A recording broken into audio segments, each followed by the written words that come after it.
నమస్తే, నేను మీ Gopi. Welcome back to our channel. ఈరోజు మనతో వచ్చరికి సినిమా డైరెక్టర్ గీతా కృష్ణ గారు ఉన్నారు. సార్ నమస్తే సార్. హాయ్ సార్, అమరావతికి 3000 కంపెనీలు చంద్రబాబు గారు తీసుకొస్తున్నారు. ఇంకా ఆంధ్రప్రదేశ్ సిరులు పంటగ నిరుద్యోగులకి అందరికీ ఉద్యోగాలు చేసే విధంగా చంద్రబాబు గారు కృషి చేస్తున్నారు. సో దీని మీద మీ అభిప్రాయం ఏంటి? నా అభిప్రాయం ప్రజల అభిప్రాయం ఒకటే కాబట్టి ప్రజల తరపున మాట్లాడతాను. చెప్పండి. ప్రజల తరపునే మాట్లాడతాను. ఏమన్నీ ఏం గుర్తొస్తుంది ఇక్కడ? సింగపూర్ గ్రాఫిక్స్ గుర్తొస్తాయి. వస్తాయి రావా? అవును. ఏమాత్రం విచక్షణ ఉన్నా ఏమాత్రం అటు మరీ డన్స్ వేస్ట్ ఫెయిల్ అయితే తప్పితే చంద్రబాబు నాయుడు అనగానే అరచేతిలో స్వర్గం చూపించే టైపు అని ఎవరో నమ్మరు. 3,000 కాదు, ముందు 30 కంపెనీలు చూపించమనండి. ఆ 30 కంపెనీలకి కరెక్ట్గా వచ్చే కంపెనీలు ఇవి, వీళ్ళు ఇంత పెడుతున్నారు, ఇంత గవర్నమెంట్ ఇస్తుంది సింగిల్ విండో సిస్టంలో, ఇంత ల్యాండ్ ఇస్తుంది, అవి కరెక్ట్గా ప్రూవ్ చేస్తే నెక్స్ట్ ఇంకో 30 3,000 కంపెనీలు వస్తున్నాయంటే ఇది సింగపూర్ కంటే ఘోరంగా ఉంది. స్విట్జర్లాండ్ చేస్తున్నట్టు ఇప్పుడు వచ్చేది 15,000 కోట్లు, అది కూడా డబ్బులు ఇవ్వట్లేదు, అప్పిస్తున్నాడు. దాంతో ఏం చేస్తావు అక్కడ? గీక్కోవాలి.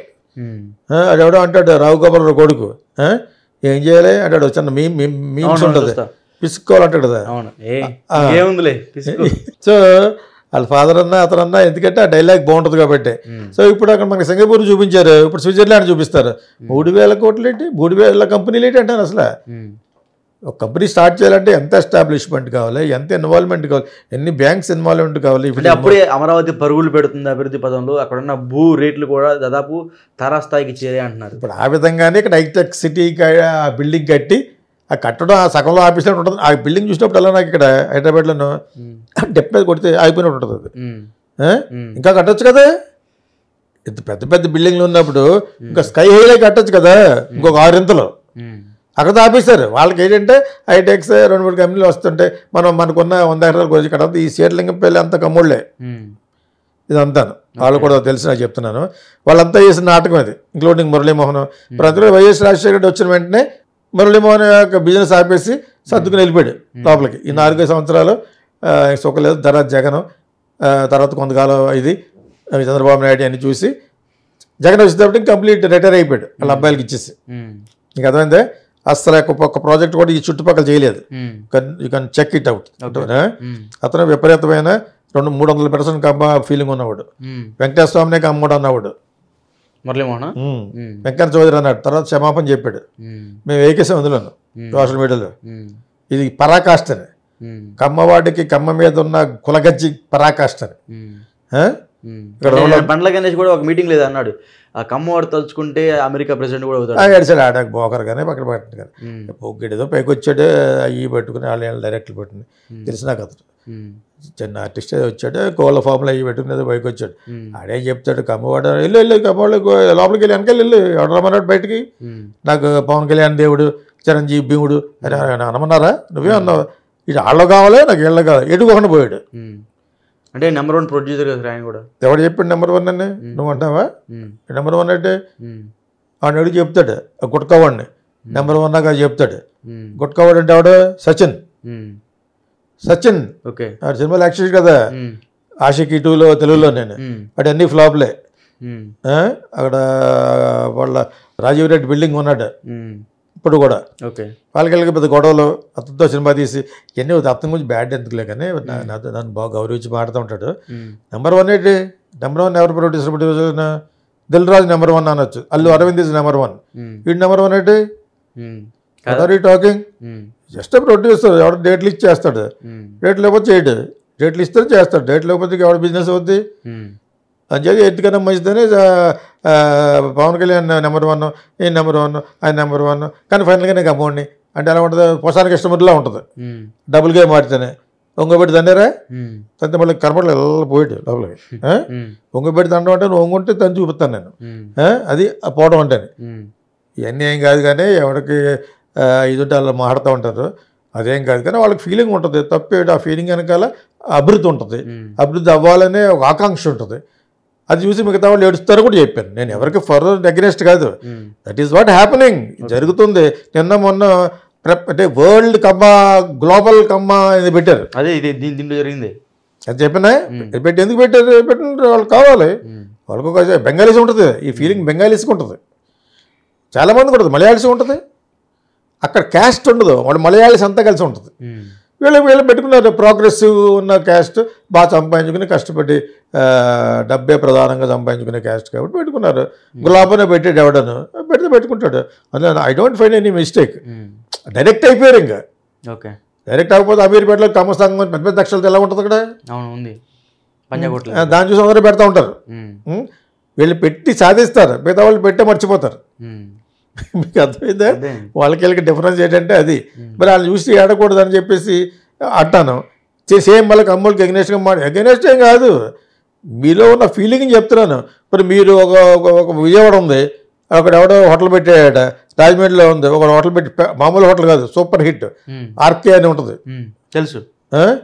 ఆయన నాకు చెప్పాడు డైరెక్ట్గా ఫోన్లో. వీళ్ళు మొత్తం ప్రయత్నిస్తూ ఉంటారు అండి అదే విధంగా అక్కడ లేపేయాలని. కమ్మోళ్ళందరా సరే, రాజమండ్రి స్టాండర్డ్కే, అది కాపుల ఏరియా అది. అక్కడ మళ్ళీ బుచ్చి నిలబట్టి మా ఏరియా అది. చంద్రబాబు నాయుడు వేరే గతిరేక ఇంక సర్లే ఇంకా లాస్ట్ ఏజ్ అయిపోయిందని ఇచ్చారు. అక్కడ అసలుకి ఇవ్వటం దుర్గేష్కి ఇవ్వాలి. కందులు దుర్గేష్ నా ఫ్రెండ్ ప్లస్ నా ప్రొడ్యూసర్. సో సినిమాటోగ్రఫీ నాతో సినిమా తీసాడు అన్న కీచురాళ్ళని, మా ఫ్రెండ్ రిలేషన్ కూడా. ఎందుకు చెప్తానంటే అతను పోయి నెడదోళ్ళలో పెడితే అతనికి మళ్ళీ పెద్ద ప్రయాస అది. అక్కడ మళ్ళీ నెడదోళ్ళ పక్కనే రాజమండ్రి పక్కనే అయినా కూడా మళ్ళీ కన్స్ట్రక్ట్ చేసుకోవాలి కదా. మన పవన్ కళ్యాణ్ వేవ్తో గెలిచిపోయాడు. వేవ్ కాదు అంటే ఆయన కొంచెం పట్టు కూడా ఉంది కదా సార్, ఆయనకి బాగా మాట్లాడతాడు, వీళ్ళందరికంటే బాగా మాట్లాడేవాడు ఆరేటర్ దుర్గేష్. అన్నంత మాత్రం ఓట్లేసారు కదా. ఏరియా ఇది, మా ఏరియాలో ఆల్రెడీ పబ్లిసిటీ చేసుకున్నాడు. నేను మా రాజమండ్రి నుంచి మా ఊరు వెళ్తూ ఉంటాను, మా ఊరు అంటే కడియం వెళ్తున్నప్పుడు చుట్టుపక్కల ఆ పక్కన ఈ పక్కన నేను అన్నాను కూడా ఫోరిట్లో కలిసి పబ్లిసిటీ బాగుందని. ఈ పక్కన చాలా కాలం తర్వాత అంటే ఒక సినిమా తీసి వెళ్ళిపోయాడు రాజమండ్రి. రామోజీరావు గారు పనిచేసేటప్పుడు నేనే బయట తీసుకొచ్చాను. రామోజీరావు గారు పనిచేసేవాడు దుర్గేష్ మా యూరియాలో. అదే టైంలో బాపినేడు కూడా అక్కడ పనిచేసాడు మేనేజర్లో, కొత్తగా మేనేజర్. ఇప్పుడు అతనే నెంబర్ 1 ఈటీవీ. బాపినేడు గారు అంటారు కదా, బాపినేడు. ఆయన పాపం చేయలేకపోయినా కూడా రామోజీరావు గారు వదలకుండా నువ్వే చేయాలి, మంచి మేనేజర్ అయినా లాయల్. మరి అదే కమ్మాస్ అంటేనే లాయల్ అంటే తెలుసా, వాళ్ళకి అంత నమ్మకంగా ఉంటారు. అలాగే అదర్ కాస్ట్లో ఉంటారు. నేను అది చెప్తాను ఇది చెప్తాను, నాకు ఓన్ ఫ్రెండ్స్ చాలా మంది ఉన్నారు. మరి అప్పుడప్పుడు అలా అంటా మమ్మల్ని తిట్టేస్తా అంటూ ఉంటారు అనమాట. అది వాస్తవం. అది నువ్వు ఒక్కడ ఉన్నావు, ఒక 10 మంది ఫ్రెండ్స్ ఉన్నారని నేను చెప్పకూడదు మనేస్తే ఎట్లా? I cannot stop. This is what happening, that is what I will tell. So అందులో తప్పులేదు. కానీ 3000 కంపెనీలు అనేది చంద్రబాబు నాయుడు గారు సింగపూర్ చూపించినట్టు, ఆయన దిగిపోయే లోపల సింగపూర్ చూపించి గ్రాఫిక్స్ చూపించినట్టుగానే అనుకుంటారు తప్పితే ప్రజలు. 3000 కంపెనీల్లో 3 కంపెనీలు ముందు తెప్పించండి, తర్వాత 30 కంపెనీలు తెప్పిస్తే దెన్ పీపుల్ విల్ బిలీవ్. శంకుస్థాపన స్టోన్ వేసేసి వెళ్ళిపోవడం కాదు, అలా సాధారణంగా అందరూ వేస్తూ ఉంటారు. అక్కడ శంకుస్థాపన వెంకటేశ్వర ఎందుకది రాయిగా మిగిలిపోద్ది.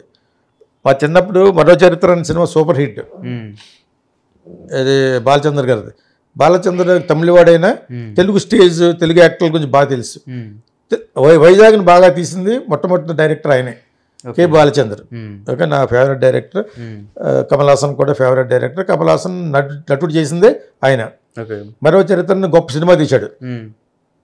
కుర్రాడు తమిళియను, అమ్మాయి వచ్చి తెలుగు అమ్మాయి, అమ్మాయి వచ్చి నాన్ బ్రాహ్మణు, కుర్రాడు తమిళ బ్రాహ్మణు. బ్రహ్మాండమైన సినిమా అది. బెస్ట్ స్క్రీన్ ప్లే అనుకోవచ్చు, అది one of the best screen play. So అందులో ఒక సాంగ్లో ఒక చోట స్టీల్ ప్లాంట్గా రాలేదు, శంకుస్థాపన వేశారు అంతే. అక్కడికి వెళ్ళి డైలాగ్ చెప్తాడు, మన ప్రేమ ఫలించడానికి ఇది ఫలిస్తే అది ఫలిస్తున్నట్టుగా చెప్తాడనమాట. ఇప్పుడు అదే ఒక 10,000 మందికి 20,000 మందికి జాబులు ఇచ్చిన ఒక పెద్ద సంస్థ. దాన్ని కూడా మోడీ గారు అదానీ కాళ్ళకి అమ్మేయడానికి చూస్తున్నాడు. ఎందుకంటే అన్యాయం ఏంటి, స్టేట్ విడిపోవడం కరెక్ట్, అది పక్కన పెట్టడం. మళ్ళీ ఆ టాపిక్లోకి వెళ్ళకుండా ఈ 3000 కంపెనీలు అనేది సొల్లు. అది అంబక్కది. 3000 కంపెనీలు రావడం ఏంటి? 3000 కాదు, ముందు 3 కంపెనీలు పెట్టండి, వాళ్ళకి సింగిల్ విండో సిస్టంలో హెల్ప్ చేయండి గవర్నమెంట్. తర్వాత ఇంకో 3, తర్వాత 30 కంపెనీలు పెట్టండి ఈ సంవత్సరంలోనూ. 30 కంపెనీలు పెట్టిన తర్వాత then we will believe. Otherwise we will think Chandrababu Naidu is a Singapore man అని. సింగపూర్ లాంటి చూపిస్తూ ఉంటాడు. ఇందులో ఇది అందరికీ తెలుసు, దేశం అంతా తెలుసు చంద్రబాబు నాయుడు గురించి. అంతకంటే బ్యాడ్ కాబట్టి జగన్ మనం బ్యాడ్ అయిపోయాం. అర్థమైందా? ఇంకెంతకంటే నేను చెప్పలేను. Okay sir, thank you.